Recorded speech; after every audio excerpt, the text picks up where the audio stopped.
ओम नमो भगवते वासुदेवाय। ओम नमो भगवते वासुदेवाय।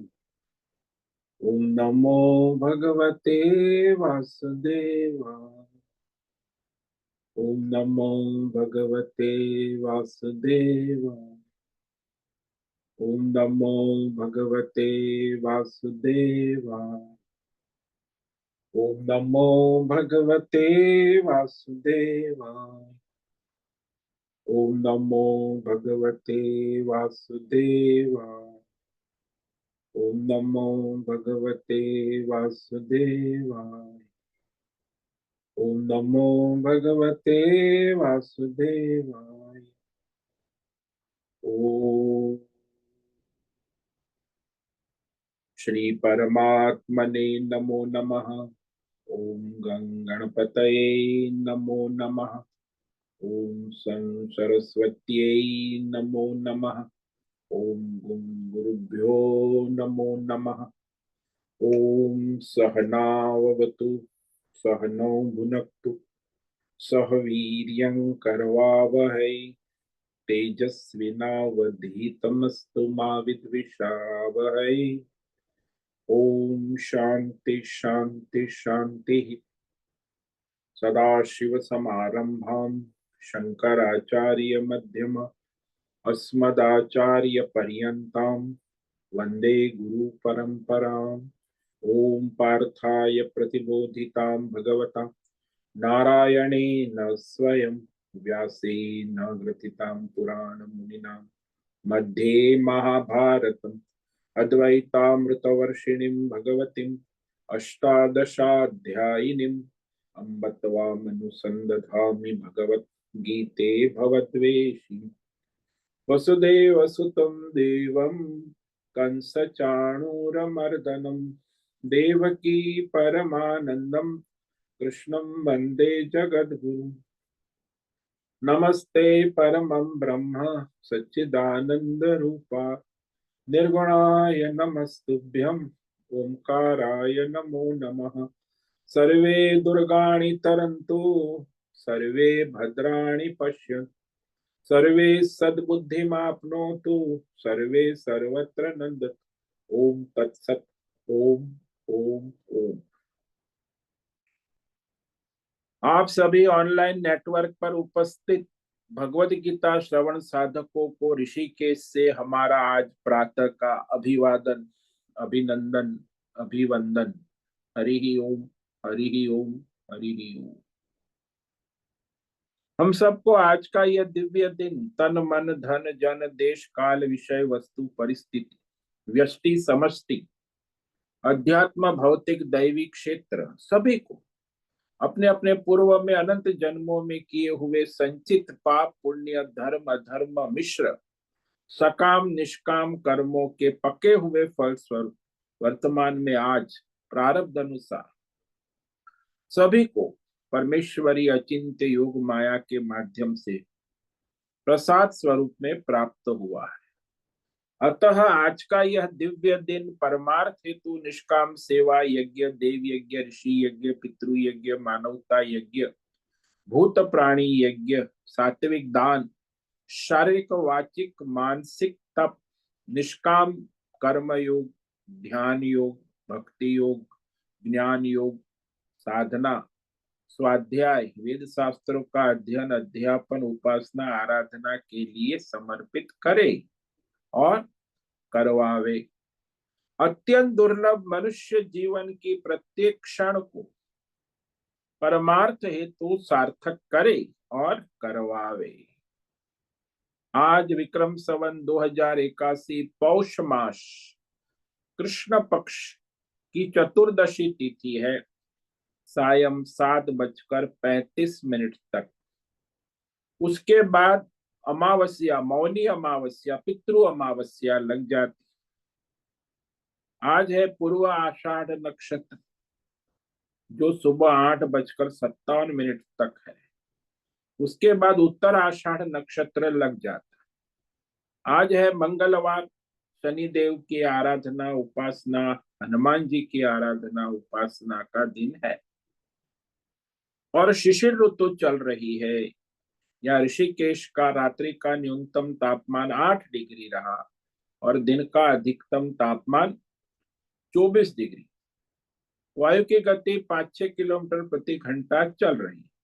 ईस्वी सन 2025, 28 जनवरी, 28 जनवरी 2025। और यह कलयुग का प्रथम चरण, 6:45 बज चुके हैं। कलयुग का प्रथम चरण 5125वां वर्ष, 7वां वैवस्वत मनवंतर श्वेत वराह कल्प, ब्रह्मा जी का 26वां दिन और 51वां वर्ष चल रहा है। तो ऐसे अनंत कोटि ब्रह्मांडीय परमेश्वरी अचिंत्य योग माया में हमारा यह एक ब्रह्मांड, इस ब्रह्मांड में यह पृथ्वी लोक में समुद्र के ऊपर जम्बू द्वीप में विश्व का एकमात्र वैदिक राष्ट्र भारत में उत्तर हिमालय प्रांत में उत्तराखंड राज्य टिहरी जिले में हिमालयन शिवालिक पर्वतमाला के अंतर्गत मणिकुट पर्वत के ऊपर नीलकंठ महादेव के सामने ऋषिकेश नगरी में मुनि की रेती प्रांत में शीशम जाड़ी में अवधूत बाड़ा आश्रम के सी ब्लॉक के पहले माले से 5 नंबर कमरे, गंगा किनारे से हम स्वामी उत्तमानंद सरस्वती भगवद गीता के आचार्य शिष्य स्वामी चिन्मयानंद सरस्वती महाराज चिन्मय मिशन, कैवल्याद्वैत वेद व्यास भगवत पाद शंकराचार्य की श्रृंगेरी संन्यास परंपरा से शिक्षित दीक्षित सनातन वैदिक भारतीय हिंदू धर्म अनुसार संपूर्ण भगवद गीता ज्ञान यज्ञ ऑनलाइन चैतन्यमय जीवंत लाइव प्रसारण जूम एवं यूट्यूब के अंतर्गत व्याख्यान माला में अध्याय 10 विभूति योग के श्लोक नंबर 10 पर संस्कृत एवं हिंदी में व्याख्यान करेंगे। दिव्य पवित्र सरल व्यावहारिक सटीक पूर्ण वर्ण अक्षर पद वाक्य पंक्ति श्लोक अध्यायों की संगति संधि अन्वय शब्दार्थ वाक्यार्थ भावार्थ रहस्यार्थ के यथार्थ तात्पर्य सहित वैदिक शास्त्र वेदव्यास साहित्य शंकर भाष्य एवं परंपरागत सन्यासी आचार्यों की टीका टिप्पणी सहित आज का यह भगवद गीता व्याख्यान करेंगे। कृपया आप सभी श्रद्धा भक्ति ध्यान से परिपूर्ण होकर के यह दिव्य श्रवण साधना करें। इसमें से कुछ ग्रहण करे, कुछ धारण करे, कुछ अपने जीवन में चरितार्थ करे और उसमें निरंतरता लाए। अपनी अपनी आध्यात्मिक भौतिक दैवी अशांति द्वंद्व मोह विक्षेपों से रहित होकर के और धार्मिक और शास्त्रीय परंपरागत भ्रम भ्रांतियों से रहित होकर के अपने अपने शरीर इंद्रिय प्राण मन वचन कर्म से एक रूप एकाग्र होकर के शुद्ध सात्विक सूक्ष्म भगवत विवेक बुद्धि करे। वेद शास्त्र एवं आचार्य परंपरा अनुसार विवेक करे और करवावे। पुनः पुनः इस व्याख्यान का श्रवण करे, मनन करे, चिंतन करे, लेखन करे, प्रचार प्रसार करे, लिंक भेजे, ग्रुप में शेयर, अपना और सबका परम कल्याण करे और करवावे। ओम तत्सत। ओम ओम ओम। तो कल हमने श्रीमद् भगवद गीता अध्याय 10 विभूति योग के श्लोक नंबर 10 पर विवेक विचार किया था, जिसमें भगवान ने कहा कि जो अनन्य भक्त है उसे मैं बुद्धि योग देता हूं और मेरे स्वर्ग को प्राप्त हो जाता है। तेषां सतत युक्तानां भजतां प्रीतिपूर्वकं ददामि बुद्धि योगं तम ये न मामुपयान्ति ते।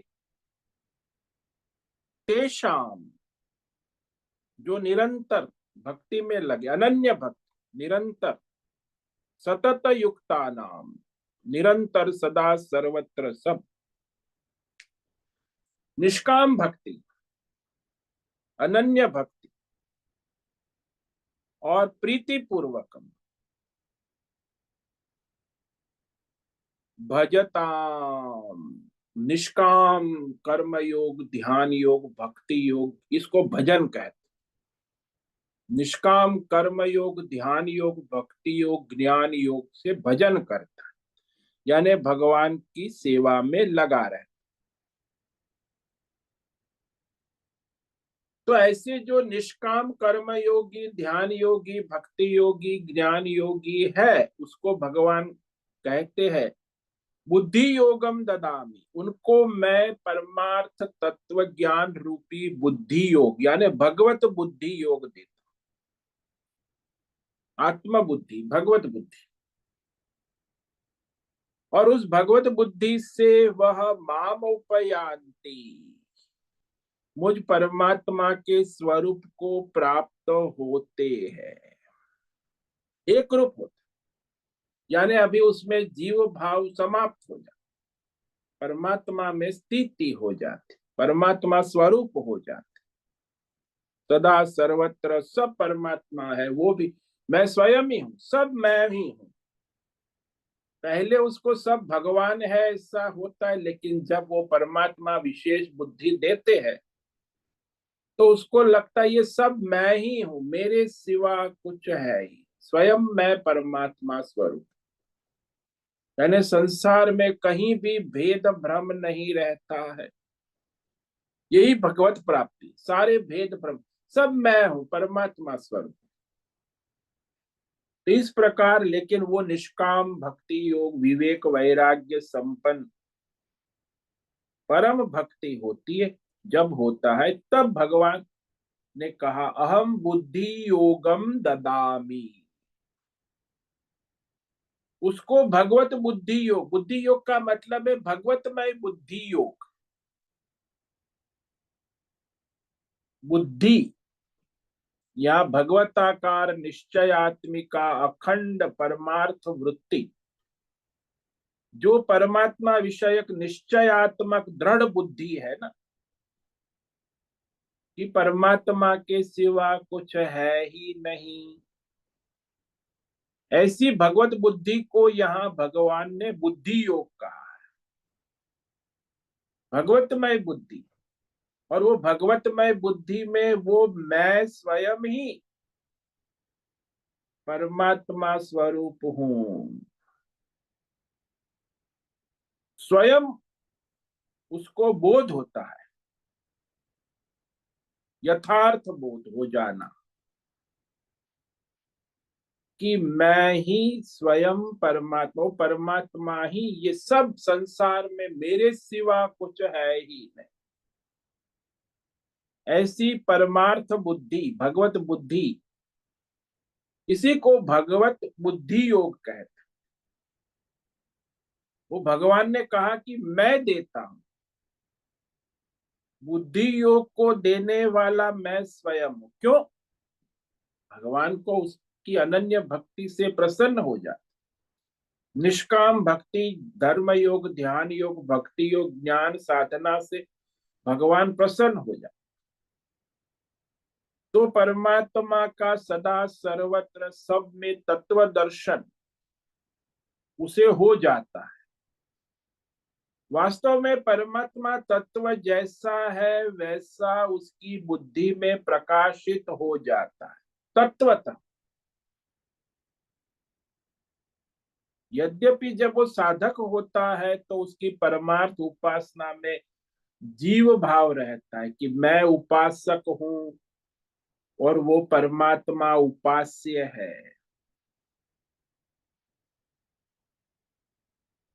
तो अभी तक उसको उपास्य में एकत्व नहीं, मैं जीव उपासक हूं, वो परमेश्वर उपास्य है, उपासक और उपास्य का भेद रहता है। लेकिन जब उसे भगवत बुद्धि मिल जाती है तो उपास्य जीव और उपासक परमात्मा में एकत्व हो जाता है, एकत्व का साक्षात्कार होता है कि अब जीव और परमात्मा दो नहीं है, स्वयं मैं ही साक्षी परमात्मा चैतन्य मैं हूं, वो परम तत्व मुझसे अलग नहीं, मैं ही हूं। पहले अलग लगता था परमात्मा, लेकिन अब तो मैं ही वो परम तत्व हूं। ऐसा भगवत दर्शन, तत्व दर्शन तभी होता है जब भगवत अनुग्रह होता, ईश्वर की कृपा अनुग्रह। लेकिन जब भी इसमें भेद भ्रम रहता है, इस भेद भ्रम को ही अज्ञान का।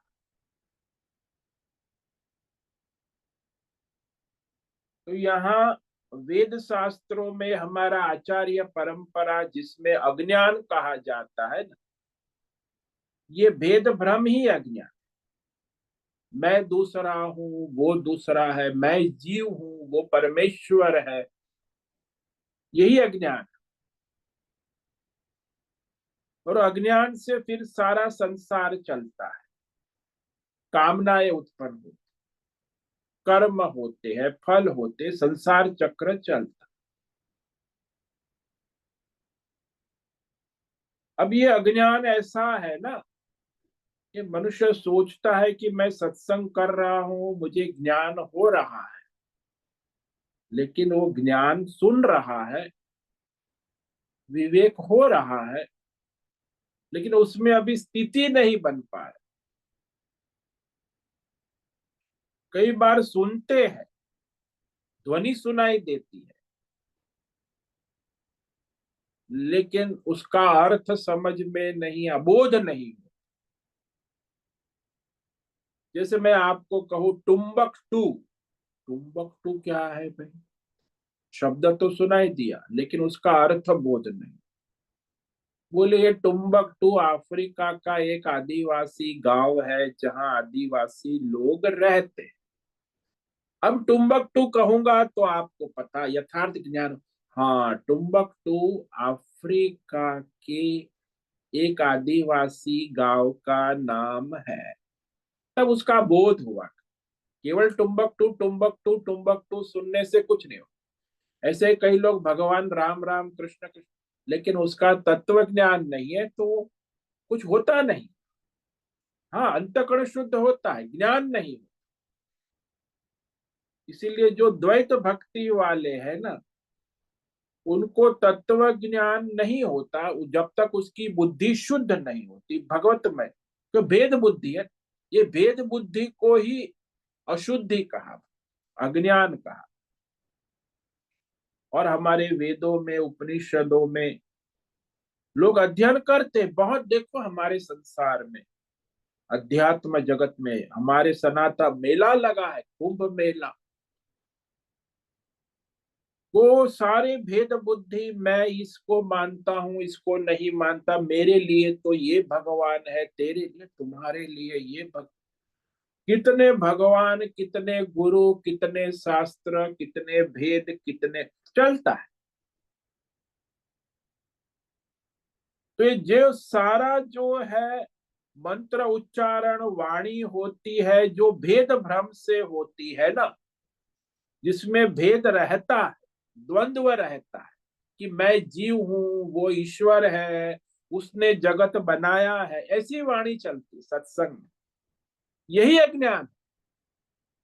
भेद भ्रम वाली जो वाणी है कि जीव जगत ईश्वर देवी देवता, रे बाबा कितना सत्संग होता है।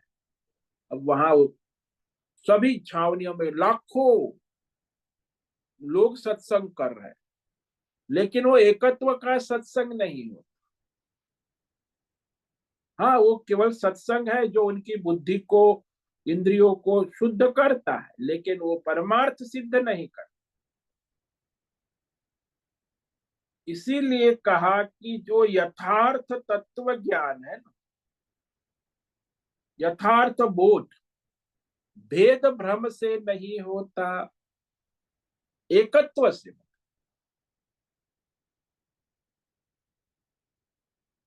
और एकत्व वह है जो हमारी बुद्धि अखंड परमात्मा के ज्ञान से संपन्न हो। परमात्मा तत्व जो उपास्य था, वह ईश्वर उपास्य नहीं रहता है। उपास्य था, अब तक था, लेकिन अब उपास्य नहीं, वो स्वरूप हो गया।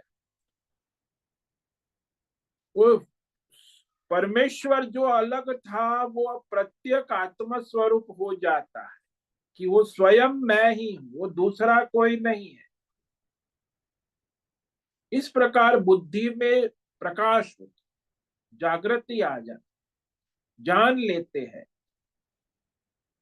और उस विषय में फिर परमार्थ तत्व ज्ञान हो जाने के बाद उसी भी परिस्थिति में कोई संदेह नहीं होता है कि वो परमात्मा और कोई नहीं, मैं स्वयं ही हूं।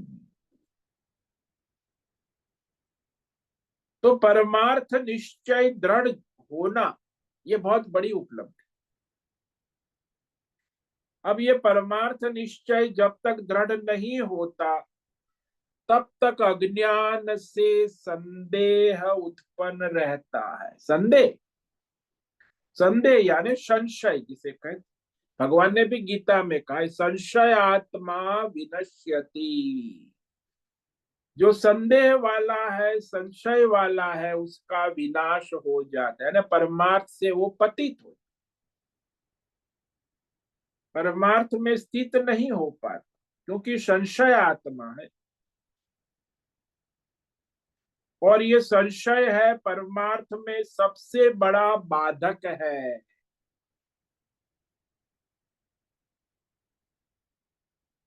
संशय में है ना, दो विरुद्ध कोटि के, दो विरुद्ध प्रकार के ज्ञान होते हैं। वो क्या विरुद्ध? एक तो यथार्थ परमार्थ विषय ज्ञान, दूसरा जो है संसार विषय ज्ञान। अब इसमें जो है विवेक नहीं होता। अब एक जो मायामय ज्ञान है विरुद्ध कोटि का, मायामय यानी जो आप लोग पढ़ रहे हैं दिन रात, भौतिक अध्यात्म दैव विषयक ज्ञान, और वो परमार्थ ज्ञान, उसमें विरोधाभास। एक मायामय है और दूसरा परमार्थ तत्व है, जैसे भगवत गीता है, उपनिषद है ये। बाकी जो सारा जो ज्ञान है, भौतिक अध्यात्म दैव, आज बहुत चलता है संसार, और दोनों में संशय होता है कि ये ज्ञान सही है कि वो ज्ञान। और ये जो संसार के भौतिक अध्यात्म दैव कोटि का ज्ञान बुद्धि में दृढ़ हो जाए, उसी को विपर्य कहते हैं, कि वो फिर विपर्य विरोध करता है। ये बुद्धि में आपके जो संसार का भौतिक अध्यात्म दैव ज्ञान है, वो परमार्थ का विरोध करता है, विपर्य करता है, यानी विरोधी ज्ञान, परमार्थ का विरोधी है। तो ये भौतिक अध्यात्म दैव ज्ञान हमें क्या देता है? संसार ही है, और ये संसार ही सत्य है। अब जब भगवत गीता सुनते हैं और संत महापुरुष की वाणी सुनते हैं, तो बड़े बड़े महापुरुष वेद शास्त्र उपनिषद गीता ये कहते हैं कि संसार है ही नहीं। और वो जो हमारा भौतिक अध्यात्म दैव संसारी ज्ञान है, वो कहता है संसार ही है, संसार के सिवा और कुछ है ही नहीं। तो ये विरोधाभास जबरदस्त है संसार में। इसलिए जो लोग भगवान का सत्संग सुनते हैं उनमें विरोधाभास, क्योंकि दोनों सत्य लगते हैं उसको। संसार मुझे दिख रहा, ये साइंटिफिकली प्रूफ है। वो लोग आजकल साइंटिफिक बहुत चलता है ना, स्पष्ट दिख रहा है, अतः ये संसार है। ये साइंस एंड टेक्नोलॉजी कोटि के लोग जो है आजकल पढ़े हुए, जो डॉक्टर इंजीनियर साइंटिस्ट नेता लोग, ये सब पढ़े लिखे कोटि के हैं। वो लोग उपनिषद गीता को समझ नहीं पाते। दोनों विरुद्ध कोटि है। देखो आप संसार में गीता की चर्चा, उपनिषद, परमार्थ की चर्चा कितने लोग करते हैं, ऑनलाइन में भी देखो। ये दोनों विरुद्ध कोटियों से किसी एक का निश्चय नहीं हो पाता, क्योंकि दोनों विरुद्ध कोटि है ना, इसलिए दोनों में खिचड़ी पकती है, कोई दृढ़ निश्चय नहीं होता। इसी को संशय कर, संशय होता है कि ये संसार सत्य है कि परमात्मा सत्य है। और शास्त्र में भी ऐसा ही है, 90% हमारे वेद शास्त्र, कर्मकांड, उपासना में भी सारे संसार विषय ज्ञान है। जब गीता कहती है, उपनिषद जो है तत्व ज्ञान जो वेद शास्त्र का है, उसी में परमार्थ तत्व का विवेक होता है। इसलिए जो लोग वेद शास्त्र पढ़ते हैं, पंडित लोग जो है जाकर जो तत्व ज्ञान का विचार, उनको भी संशय होता है कि ये संसार ही सत्य है।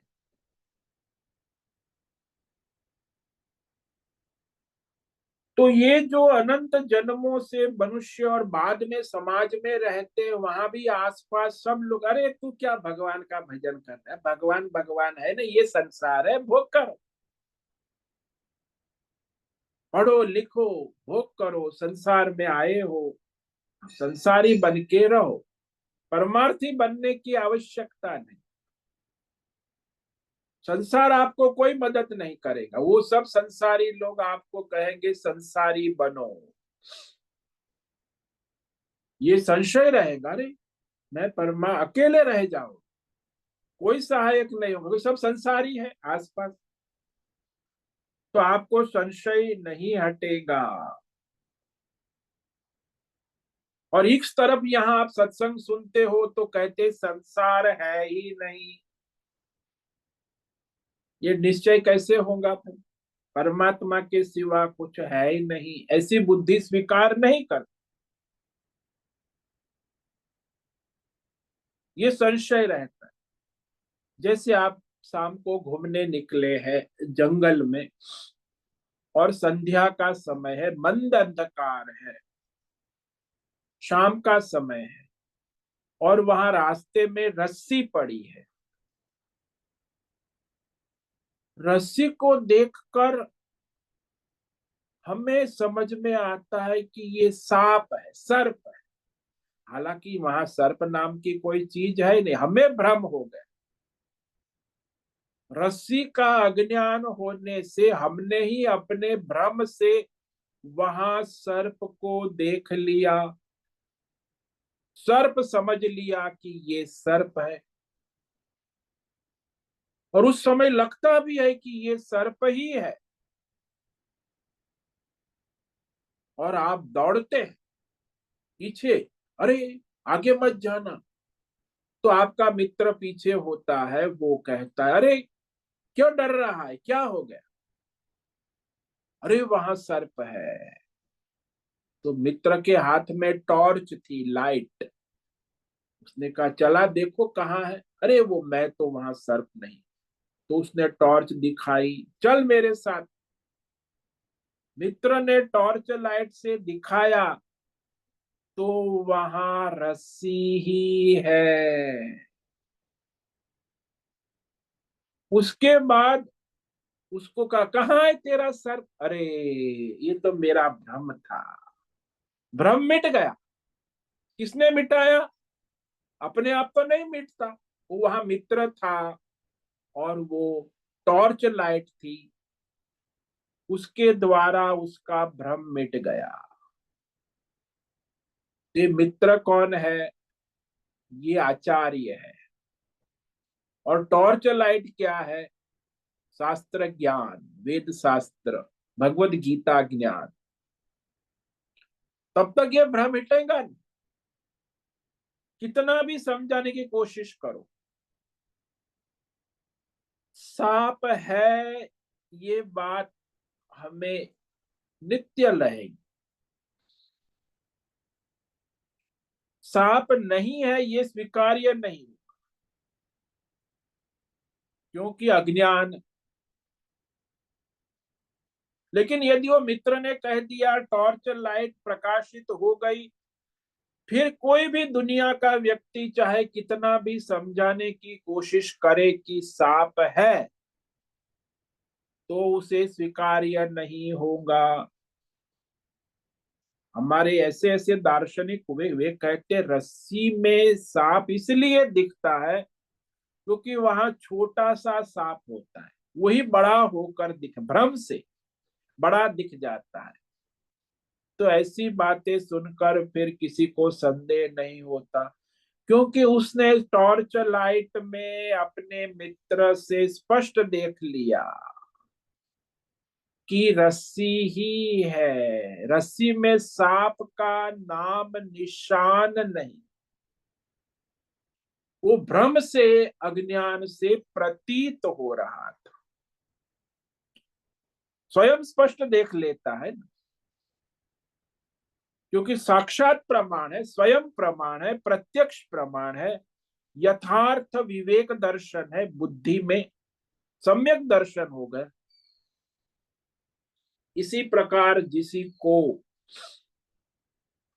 वेद शास्त्र, भगवत गीता और आचार्य परंपरा से भगवत बुद्धि योग की प्राप्ति हो जाती, भगवत बुद्धि योग की प्राप्ति होने के बाद फिर कोई संशय नहीं रहता।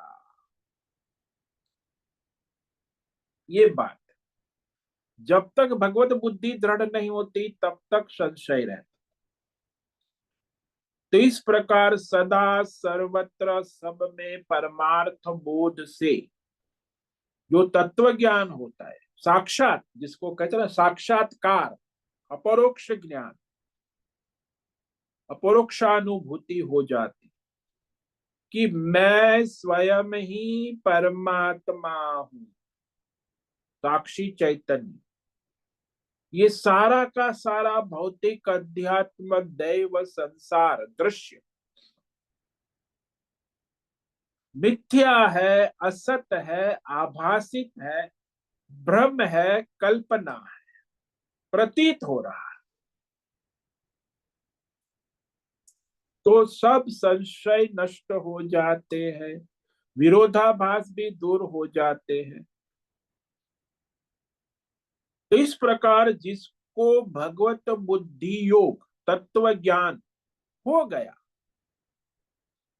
भगवान यहाँ कह ये न माम उपयांति, भगवत बुद्धि योग तत्व ज्ञान से वो मुझे प्राप्त करता है,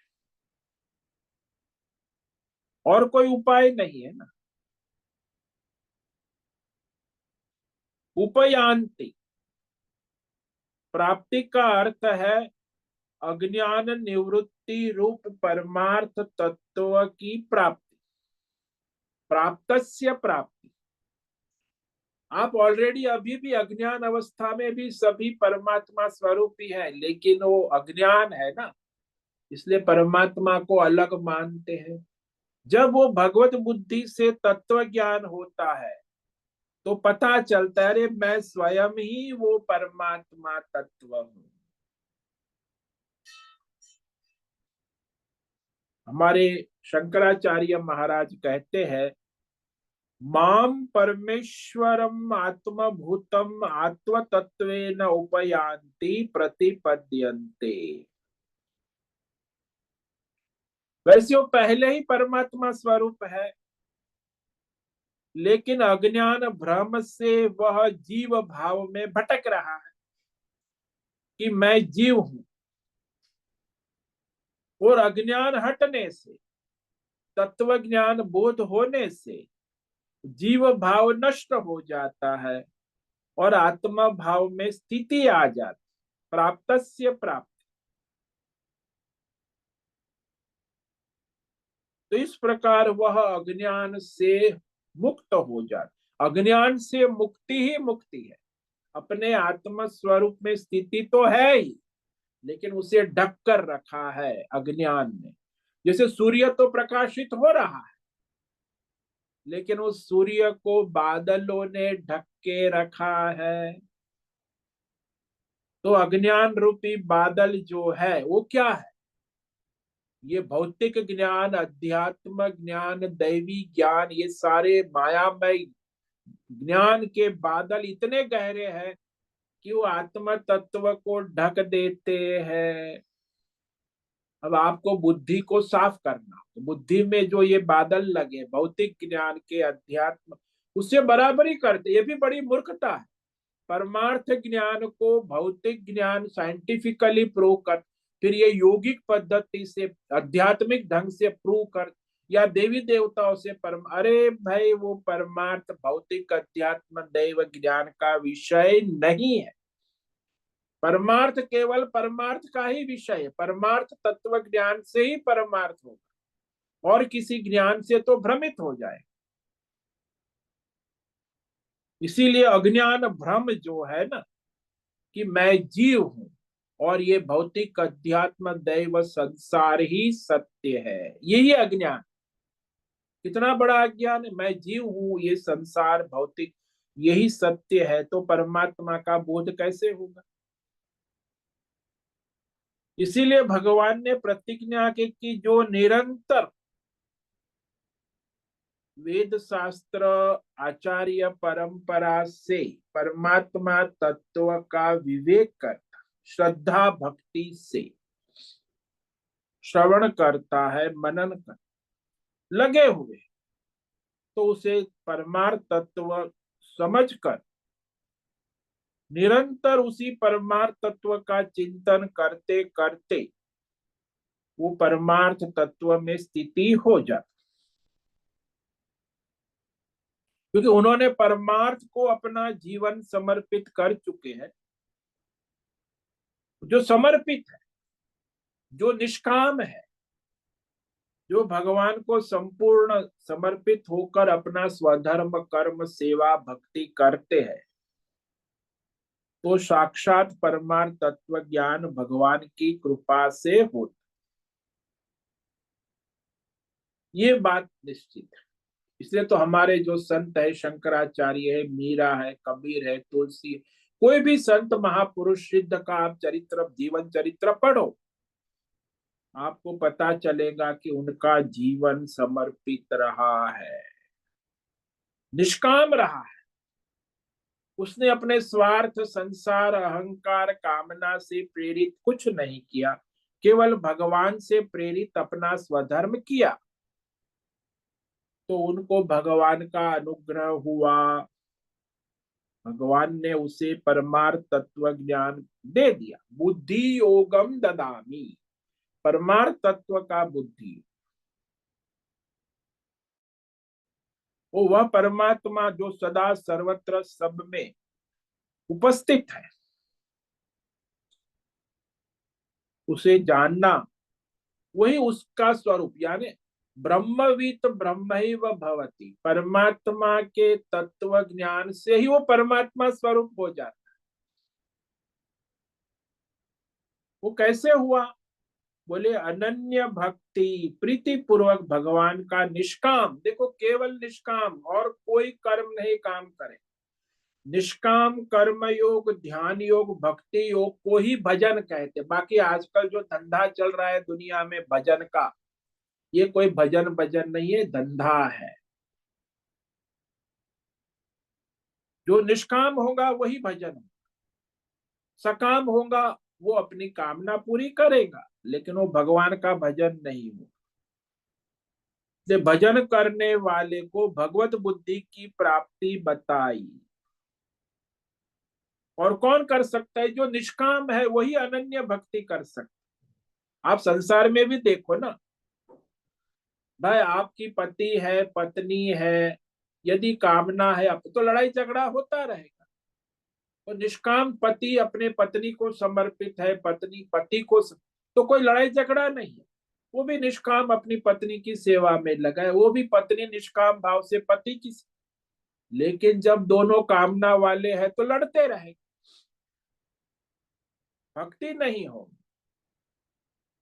इसीलिए संसार में व्यवहार में भी देखो, जहां निष्काम भक्ति है, सेवा है, वहां प्रेम है, एकत्व है। और जहां सकाम है वहां धंधा है। सकाम ही धंधा है। आजकल तो सब व्यापार, परिवार, संसार, गुरु चेला सब धंधा चलता है। कामना वाले अपनी अपना एजेंडा लेकर बैठे। गुरु बना है अपना एजेंडा लेके बैठा है, चेला बना है अपना एजेंडा लेके बैठा है, बाप बना है अपना एजेंडा लेके बैठा है, पिता बना है, पत्नी बनी है, सब अपना अपना एजेंडा लेके बैठे, कोई निष्काम नहीं। तो फिर लड़ाई झगड़ा तो चलेगा, भजन कहाँ। लेकिन ये जो भक्त है उसकी कोई कामना नहीं, प्रारब्ध व्यवहार प्रीति पूर्वक करता है। लेकिन जो मनुष्य परमार्थ को समर्पित नहीं है, अज्ञान अवस्था में है, तो अज्ञान अवस्था में ये संसार ही चलता है। और अज्ञान अवस्था में जो ज्यादातर सकाम व्यवहार चल, क्योंकि अज्ञान से कामना, कामना से कर्म और कर्म से फल, यही संसार चक्र जीव का चलता है।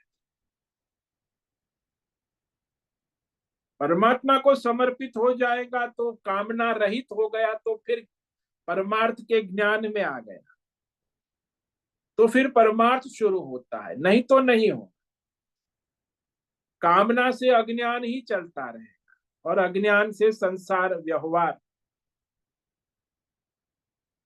और आप कहो कि संसार व्यवहार तो आवश्यक है, जो प्रारब्ध है वो तो है, लेकिन वो कामना से प्रेरित नहीं है, ईश्वर के लिए है समर्पित। संसार व्यवहार परमार्थ के लिए हो रहा। इसलिए जो संसार में व्यवहार करते हुए संसार में राग, आसक्ति, कामना, मोह नहीं है, परमार्थ के लिए कर रहे हैं, तो संसार व्यवहार बंधनकारी नहीं होता। संसार व्यवहार तभी बंधनकारी होता है जब अपनी कामना है, राग है, द्वेष है, मोह है, आसक्ति है, तो संसार व्यवहार बंधनकारी है। अब परमात्मा के लिए सेवा कर रहे हैं, जो भी है, संसार व्यवहार बंधनकारी नहीं हो सकता। कि बंधन का हेतु ही ये है, इच्छा, कामना, विषय संबंधी आसक्ति, ये सब बंधन का हेतु। लेकिन जो निष्काम हो गया, अनन्य भक्त हो गया, भगवान को समर्पित हो गया, तो परमात्मा की ओर जाता है ना, तो उसे फिर कोई संसारिक प्रयोजन नहीं रहता।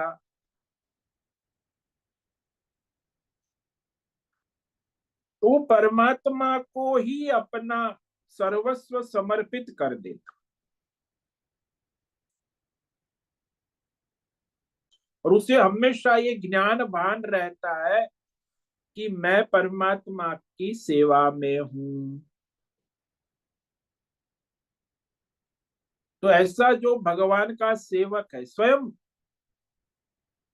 भगवान के प्रति समर्पित है, भक्ति श्रद्धा पूर्वक, यहाँ बुद्धि जो है ना, उसमें भगवत बुद्धि हो गई। अब ये जो हमारी मानव संसारी बुद्धि होती है, वो भगवत बुद्धि नहीं होती, वो भौतिक अध्यात्म दैव संसारी बुद्धि। अब वो जो निष्काम करता है उसको भगवत बुद्धि होने लगती है। जैसे जैसे निष्काम कर्म योग करता है, ध्यान योग, भक्ति योग, तो उसकी भगवत बुद्धि दृढ़ होने लगती है। वो न चाहे तो भी उसके संसार की सारी द्वैत बुद्धि, भेद बुद्धि दूर होने लगती। तो भगवान उसे भगवत बुद्धि योग देने लगते हैं, उसकी बुद्धि दृढ़ होने लगती।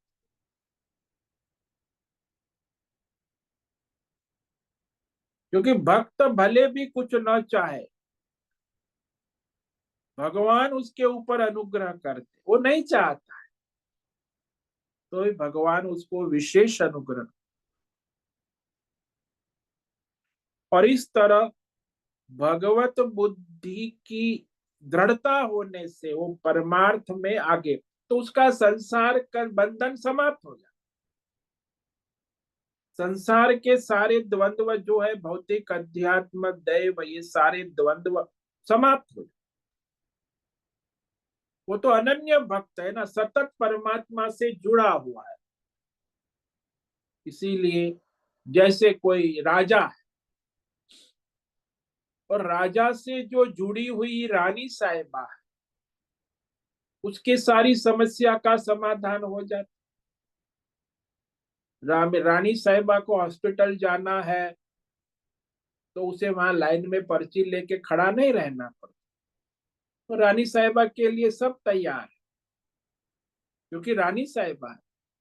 बाकी दूसरे कोई है, उनको लाइन में खड़ा रहना। ऐसे ही जो भगवान को समर्पित है, उसके लिए सारा संसार है। वो सबकी सेवा करता है तो सब उसकी सेवा। देखो सीधा नियम है, as you treat so everybody treats you. आपने सबको भगवत भाव से सेवा की तो सब आपकी भगवत भाव से सेवा करें, और भेदभाव से किया तो आपको भेदभाव ही मिलेगा। आपने सब जगह भेदभाव किया है, भेद भ्रम किया है, तो आपको भेद भ्रम ही मिलेगा। और वही भेद भ्रम ही सारे दुख का कारण है। घर में भी जितने भी परिवार में दुख होती हो, भेद भ्रम से ही हो, एकत्व नहीं रहा। आजकल घर घर में लड़ाई हो, एकत्व नहीं है, भेद भ्रम है। पति पत्नी लड़ते, भाई बहन लड़ते, पिता पत्नी रहते, सब बाप बेटा लड़ते रहते, भेद भ्रम, एकत्व नहीं है। वही संसार खड़ा हो जाता, काम क्रोध लोभ मोह राग द्वेष। तो इस तरह यहाँ ये कहा कि सनातन सत्य परमात्मा को जानते हैं, इसीलिए वह परमात्मा से युक्त हो गए। सततम, संसार का कोई प्रयोजन नहीं रहा, संसारी पना उसमें नहीं रहा, क्योंकि वो सत्य को जान चुके। कैसे जाना? बोले वेद शास्त्र आचार्य परंपरा से पहले तो परोक्षतया जानते। एक होता है परोक्ष ज्ञान और दूसरा होता है स्वयं अपरोक्ष ज्ञान। यह सब भगवान का स्वरूप है, सच्चिदानंद है, यह परोक्ष ज्ञान हुआ कि सब भगवान है, सब भगवान है, ये परोक्ष ज्ञान। लेकिन मैं स्वयं ही परमात्मा हूं, ये अपरोक्ष ज्ञान। थोड़ा ही फर्क रहता है परोक्ष ज्ञान और परोक्ष ज्ञान में। परोक्ष ज्ञान में सब भगवतमय है, और अपरोक्ष ज्ञान में मैं स्वयं ही भगवत स्वरूप हूं। कितना ही फर्क। तो जब तक परोक्ष ज्ञान रहता है ना, तो परोक्ष ज्ञान के बाद अपरोक्ष ज्ञान भगवान ही देते कि अरे भाई तुम स्वयं ही भगवान का सब भगवान है तुम कहते हो, ठीक है, लेकिन अब ये समझ लो कि तुम स्वयं ही परमात्मा। यह तत्व ज्ञान है। इस स्थिति में जो वास्तविक अपने स्वरूप का प्रकाश हो जाता, परोक्ष ज्ञान है तब तक भगवतमय नहीं हुआ। अभी तो सब भगवान है, लेकिन जीव भाव है। लेकिन मैं स्वयं ही भगवान हूं, फिर जीव भाव समाप्त हो, जगत की वृत्ति समाप्त, जीव जगत के भेद समाप्त हो जाते। न जीव है न जगत है, ये सब मैं ही हूं। मैं स्वयं परमात्मा सब रूप में प्रतीत हो रहा हूं। जीव रूप में भी मैं हूं, जगत रूप में भी मैं हूं, देवी देवता रूप में भी मैं हूं, ईश्वर के रूप में भी मैं हूं, अवतार के रूप में भी मैं हूं। सब स्वरूप मेरा ही है, सब मैं ही हूं, स्वयं मैं ही हूं।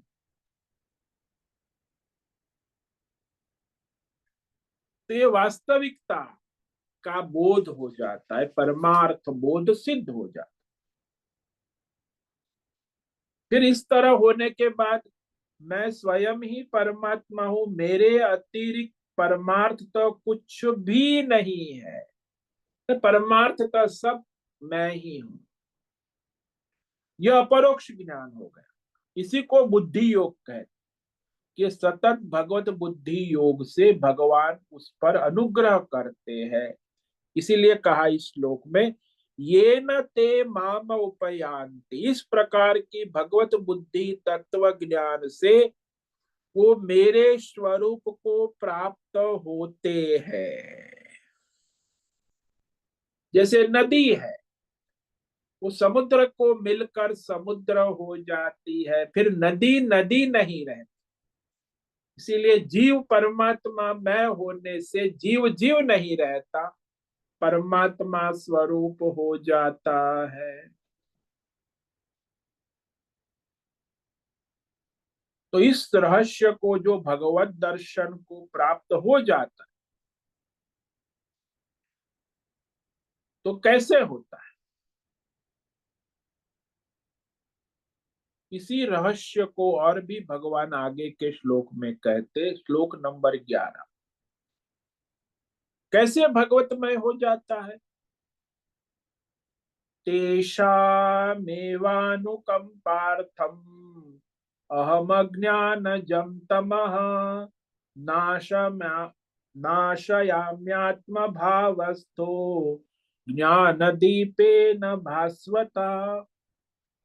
तो जो निष्काम अनन्य भक्त पर कृपा करने के लिए भगवान कहते, उसकी बुद्धि में मैं भगवत बुद्धि वृत्ति में स्थित हो जाता, यानी परमार्थ तत्व बुद्धि भगवत बुद्धि वाले उस भक्त को तत्व ज्ञान रूपी दीपक से उसका जो जीव जगत ईश्वर का भेद है, अज्ञान, वो भेद भ्रम नष्ट कर देता हूं। अब उसमें कोई जीव जगत ईश्वर देवी देवता भेद भ्रम नहीं रहते, भगवान स्वयं ही बुद्धि में प्रकाशित हो जाते हैं। इस पर हम कल विचार करेंगे। तो आज जिस श्लोक पर विचार किया, उसमें भगवान ने स्पष्ट कहा कि मैं उसे बुद्धि योग देता हूं और उससे वो मेरे स्वरूप को प्राप्त हो जाते, और उसके बाद उसका ज्ञान हमेशा के लिए नष्ट हो जाता। तेषां सतत युक्तानां भजतां प्रीति पूर्वकं ददामि बुद्धि योगम तम ये न मामुपयांति ते। तो जो निष्काम है, अनन्य भक्त है, समर्पित अपना स्वधर्म कर्म करता है, तो ऐसे भजन करने वाले भक्तों को मैं भगवत बुद्धि योग देता हूं। भगवत बुद्धि, आत्म बुद्धि, तत्व बुद्धि, यथार्थ, और ऐसी उसकी भगवत बुद्धि भगवत वृत्ति होने से वह मेरे स्वरूप को प्राप्त होता है, यानी उसके सारे भेद भ्रम नष्ट हो जाते, जीव जगत ईश्वर देवी देवता सब भ्रम नष्ट होकर वो परमात्मा मैं हो जाता, एक रूप हो जाता, सदा सर्वत्र सब परमात्मा तत्व ही है। ये अच्छी तरह, उपयांति का मतलब है अच्छी तरह अपने स्वरूप में स्थित हो जाता, फिर उसे कोई भ्रम नहीं रहता। जैसे वो अच्छी तरह, नदी जो है, वो नदी समुद्र में मिलकर अच्छी तरह समुद्र हो जाती है, फिर वो नदी नदी नहीं रहती। पहले नदी थी, जब समुद्र को मिल गई तो फिर समुद्र ही हो जाती है। ओम नमो नारायणाय, ओम नमो नारायणाय, ओम नमो नारायणाय, ओम नमो नारायणाय, ओम नमो नारायणाय। कायेन वाचा मनसेन्द्रियैर्वा बुद्ध्यात्मना वा प्रकृते स्वभाव करोमि यद्यत् सकलं परस्मै नारायणायेति समर्पयामि। ओम सर्वे भवन्तु सुखिनः, सर्वे सन्तु निरामयाः, सर्वे भद्राणि पश्यन्तु, मा कश्चित् दुःखमाप्नुयात्। अस्तु मा सद्गमय, तमसो मा ज्योतिर्गमय, मृत्योर्मा मृतंगमय, ओम पूर्णमद पूर्णमिदं पूर्णात् पूर्णमुदच्यते पूर्णस्य पूर्णमादाय पूर्णमेवावशिष्यते। ओम शांति शांति शांति। शंकरं शंकराचार्यं केशवं बादरायणं सूत्र भाष्य कृतो वंदे भगवन्तौ पुनः पुनः। ईश्वरो गुरुरात्मेति मूर्ति भेद विभागिने व्योमवद् व्याप्त देहाय दक्षिणामूर्तये नमो नमः। ओम गं गुरुभ्यो नमो नमः। ओम तत्सत् ब्रह्मार्पणमस्तु। ओम ओम ओम।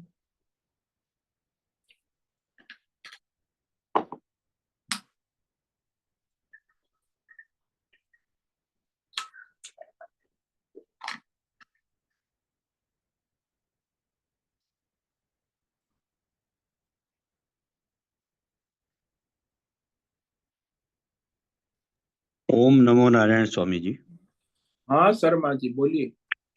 स्वामी जी, आपने कहा कि प्रारब्ध व्यवहार को कामना रहित करके यदि कर्म किया जाए तो वो भगवत भक्ति हुई। हाँ जी। परंतु जो प्रारब्ध व्यवहार ही, जैसे हम इसको डेली एग्जाम्पल्स में लेते हैं कि कुछ गलत किया तो वो अपने प्रारब्ध अनुसार हमने किया, तो वो कामना से प्रेरित और कामना से रहित, ये दोनों चीजें में ऐसा, क्योंकि प्रारब्ध ही अगर आपका कामना प्रेरित है, जैसे रावण का चरित्र ले लीजिए कि, या कर्ण का ले लीजिए कि उन्होंने उसका साथ दिया और रावण का व्यवहार ही ऐसा था। उसको अगर हम प्रारब्ध मान लें तो वो कामना से तो प्रेरित था ही। तो इस पर थोड़ा सा, ये प्रारब्ध व्यवहार कामना प्रेरित है या कामना रहित है, उसको कैसे अलग एक सांसारिक व्यक्ति करेगा, वो उस पर थोड़ा सा बताइए। देखो हाँ ये बात पते की है कि प्रारब्ध व्यवहार कामना रहित है कि कामना सहित है परमार्थ। तो जब हमारा प्रारब्ध है उस समय हमें चॉइस है। यदि आप धर्म के अनुसार करते हैं तो वो परमार्थ हो गया। और प्रारब्ध यदि धर्म से आप कॉम्प्रोमाइज करते हैं तो वो संसार हो गया। प्रारब्ध तो है। कर्ण जी ने यदि धर्म के अनुसार कॉम्प्रोमाइज नहीं किया होता, रावण ने धर्म के अनुसार कॉम्प्रोमाइज नहीं, उसका प्रारब्ध था लेकिन फिर भी वो परमार्थी हो गया। वहां उन्होंने चॉइस में गलती कर दी, धर्म और अधर्म में उन्होंने गलती कर दी। प्रारब्ध परंतु तो था। स्वामी स्वामी जी, सॉरी, क्या ये प्रारब्ध हमें चॉइस देता है? हाँ जी, सभी को एवरी मोमेंट प्रारब्ध ही चॉइस देता है। खाने जी में बैठो आप देखो, खाने में भी आपको चॉइस देता है। प्रारब्ध है, आपकी थाली आ गई, उसमें क्या खाना कितना कम नहीं, तो आपको चॉइस देता है। प्रारब्ध तो है, उसको तो आप बदल नहीं सकते। थाली आ गई सामने टेबल पे है, अब उसमें मुझे तो क्या लेना है क्या नहीं लेना, वो चॉइस हमेशा है। धर्म अधर्म, सत्वगुण रजोगुण तमोगुण की तीनों चॉइस है एवरीबडी। जी, परंतु स्वामी जी, हम अब वो कंफ्यूजन वहां शुरू होता है जब हम कहते हैं कि थाली तो आ गई, हाँ। परंतु हम जो खीर खा रहे हैं वो प्रारब्ध से ही खा रहे हैं। अरे आप खीर खा रहे हैं लेकिन वो खाने की चॉइस आपको मिली है कि खीर जी कितनी खानी है, क्या खानी है, नहीं खानी है कि खानी है। जी जी हाँ ये बात प्रत्येक क्षण की तो अवेयरनेस चाहिए, फुल अवेयरनेस। जी जी जी जी। वो चॉइस जो है दैट इज योर अवेयरनेस। क्योंकि हम लोग अब ये मानना हो जाता है कि जो ये दुष्कर्म था या पाप कर्म था या जो गलत कार्य था वो प्रारब्ध ही था, तो उसमें संसारिक व्यक्ति हम लोग संतोष कर लेते, ठीक है गलत किया लेकिन शायद यही होना होना था मेरे नहीं से। नहीं नहीं नहीं, यही तो तो गलत वो फहमी। जी जी जी हाँ ये गलत फहमी है, क्योंकि जी वो आपने अपनी चॉइस का उपयोग नहीं किया प्रारब्ध जी के अनुसार। धर्म की चॉइस है, आपको परमार्थ की चॉइस है, आपको सत्व की चॉइस है, आपको रजोगुण की चॉइस है, आपको तमोगुण की चॉइस। प्रारब्ध तो है, खाने में आपको सारी चॉइस है। आप ईश्वर समर्पित भाव से करो, वही थाली आप सत्व गुण के अनुसार ग्रहण करो। राजसिक खाना खाओ, उसमें से आप तामसी वृत्ति को ग्रहण करो। जी। इसलिए यहाँ विवेक बुद्धि आवश्यक है, हाँ, अवेयरनेस। विवेक, विवेक। जी। तो आप वो चूक गए तो आप गए, फिर आप दोष दोगे प्रारब्ध को। अरे भाई, प्रारब्ध नहीं है, आपने अपना विवेक छोड़ दिया। अपनी बुद्धि आपको किस लिए दी है? विवेक बुद्धि, तो उसका आपने प्रयोग नहीं किया, जी। तो आप अपनी इंद्रिय और मन के चक्कर में आ गए। हाँ हाँ, जी। तो फिर तो हो गए। विवेक आवश्यक है, इसके प्रारब्ध के साथ साथ विवेक भी अत्यंत आवश्यक आवश्यक, है। अत्यंत। जी। यदि एक क्षण भी आप विवेक चुक गए, तो आप जानते हैं, फिर भी विवेक चुक गए, तो फिर आप गए।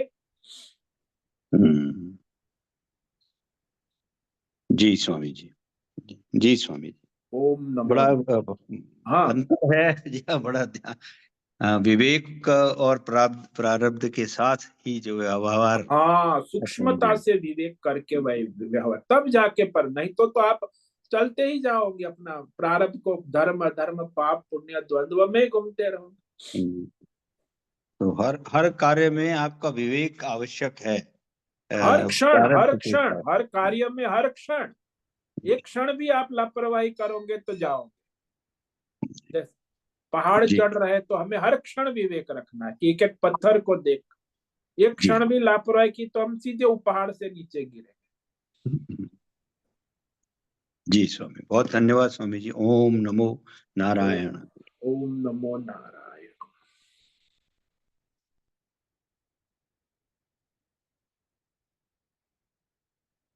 ठीक है, आज उपस्थित है प्रकाश आनंद दोषा, होस्ट है भद्रेश, को होस्ट है माधवी आचार्य, नैना पुरोहित, अजय रत्न पारखे, अनुराधा जेठे, आशा कोटक, बीबी शर्मा, जीवी कुमार, हेमा कोटक, हेमंत जोशी, इला जोशी, लीलावती बड़ेकर, मैत्री पटेल, निकिता पटेल, निरंजन पटेल, पंकज भट्ट, पृथ्वीराज मालव, राजेश मोलकर, राम सेवक यादव, रानी और रेशा रथ। इतने साधक आप उपस्थित है। विवेक करो और प्रारब्ध के अनुसार अपना स्वधर्म करो। सभी साधकों को ओम नमो नारायणाय। ओम ओम नमो नमो। ओम नमो नारायणाय। नारायण प्रणाम स्वामी जी। स्वामी जी। सबको ओम नमो नारायण। सभी साधकों को ओम नमो नारायण। स्वामी जी। ओम नमो। ओम नमो उससे नारायण स्वामी जी। ओम नमो नारायण। उससे निवेदन है, आज का सत्संग पूर्ण करें। आज का ये दिव्य सत्संग हम यही पूर्ण करते हैं। सभी साधकों को ओम नमो नारायणाय। ओम नमो नारायण। ओम